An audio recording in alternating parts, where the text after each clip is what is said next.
Magandang araw pong muli sa ating mga kababayan. Vice Governor Lynn Angeles pa rin po ng lalawigan ng Marinduque. Katatapos lamang po ng aming 54th regular session and gaya ng nakagawian na natin, magbibigay po tayo ng ilan sa mga naging highlights ng ating session. Medyo maikli po ang ating session ngayong araw na ito sapagkat karamihan ho ay mga referral sa different committees and at the same time ay mga naaprubahan ho na mga legislative measures ay mga proposed ordinances na approved for first reading pa lang at inirefer sa mga concerned committees. But isa ho sa mga naging highlights or ilan po sa mga naging highlights ng session na ito ay ang pag-a-adopt ho, pag-a-approved ng Sangguniang Panlalawigan ng resolusyon na nagdedeklara sa ilang municipal ordinances ng bayan ng Buwak to be valid and operative and within the authority of the said LGU to enact. Kasama po dito itong Municipal Ordinance number 2023-363 na ang titulo ay An Ordinance Providing Expanded Benefits to Solo Parents and Their Children Appropriating Funds, therefore, amending Municipal Ordinance number 2018-239,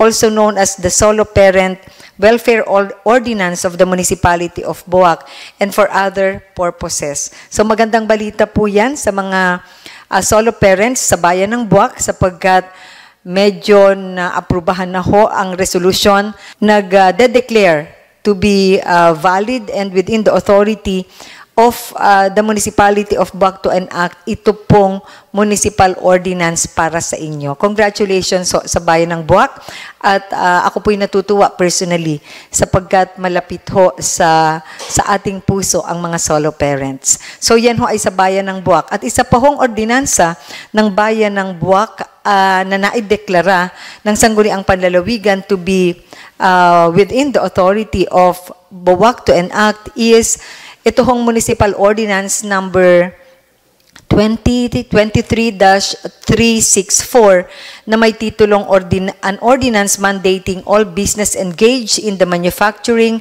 Selling, or Distributing of PNP Uniforms, Insignias, and other accoutrements within the territorial jurisdiction of the Municipality of Buwak, Marinduque to secure PNP Certificate of Conformity and prescribing penalties for violation thereof. So, ito ho ay similar sa ilang ordinansa na naipasa rin ho ng ibang mga bayan sa lalawigan to make sure na puprotektahan ho ang integridad and the standard ng uniforms and symbols and insignias ng Philippine National Police. Meron din ho kaming inupurbahang resolution kung saan ay pinayagan ng Sangguniang Panlalawigan ang pagbibigay ng honorarium sa ating executive judge na si Honorable Antonina Calderon Magturo bilang ho siya ay maliban sa pagiging executive judge, ay siya rin ho ang umuupo ngayon na judge sa branch 9 na inalisan naman ho ng nag-retire na dating judge. At ito ho ay yung family court.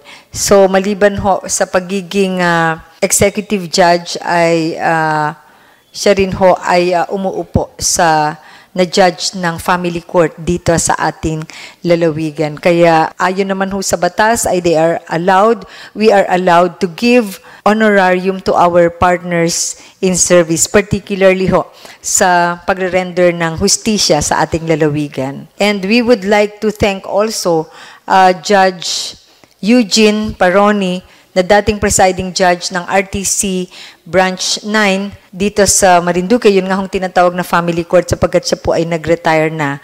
Isa ho sa iginagalang na huwes ng hudikatura at ako kami po ay nagpapasalamat ang lalawigan ng Marinduque, ang Sangguniang Panlalawigan ho na ating pinamumunuan bilang vice-gobernador, katuwang ho ang ating ginagalang na governor at sa gabay na rin ang ating Congressman Lord Alan Velasco ay nagpapasalamat ho sa atin hong naging katuwang sa pagsusulong ng hustisya sa lalawigan ng Marinduque, dating presiding judge Honorable Eugene Paroni. Marami pong salamat sa inyo pong serbisyo.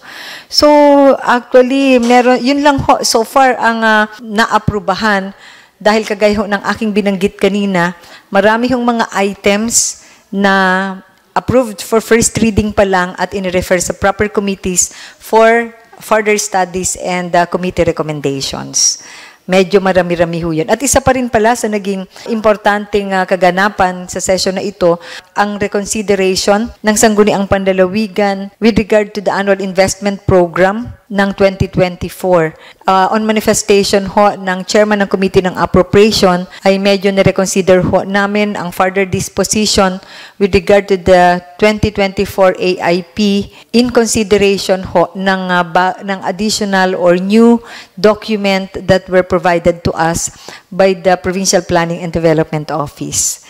Yun ho, at before the session ay naging panauhin ho namin ang isang Marinduqueña na kakatawan sa Hiyas ng Pilipinas at gumawa siya ng representasyon sa mga miyembro ng Sangguniang Panlalawigan upang hilingin ang suporta ng provincial government sa kanyang laban at representasyong ito sa kompetisyon na ito ng Hiyas ng Pilipinas. At announcement lang ho, sa darating ho na September 18, ang araw hong ito ay declared ng batas bilang International Coastal Cleanup Day.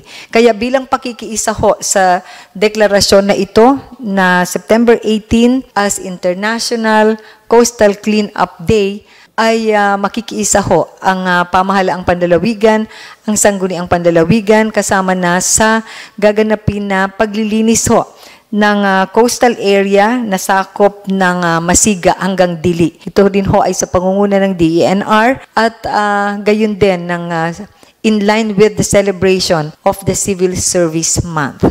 Nakikiisa po tayo at napakahalaga ho na patuloy nating ingatan ang ating kalikasan kasama na po ang ating mga coastal areas at ang ating mga karagatan. So yun lamang po at makakapagpahinga at makakatulog ng mahaba-haba ang mga empleyado na nagtatrabaho ng mula Lunes hanggang Biyernes. Nawa po ang weekend ay maging restful at maging meaningful para sa inyo. Happy weekend po. Muli po, ito ang inyong Vice Gobernador, Lynn Angeles, mula sa lalawigan ng Marinduque.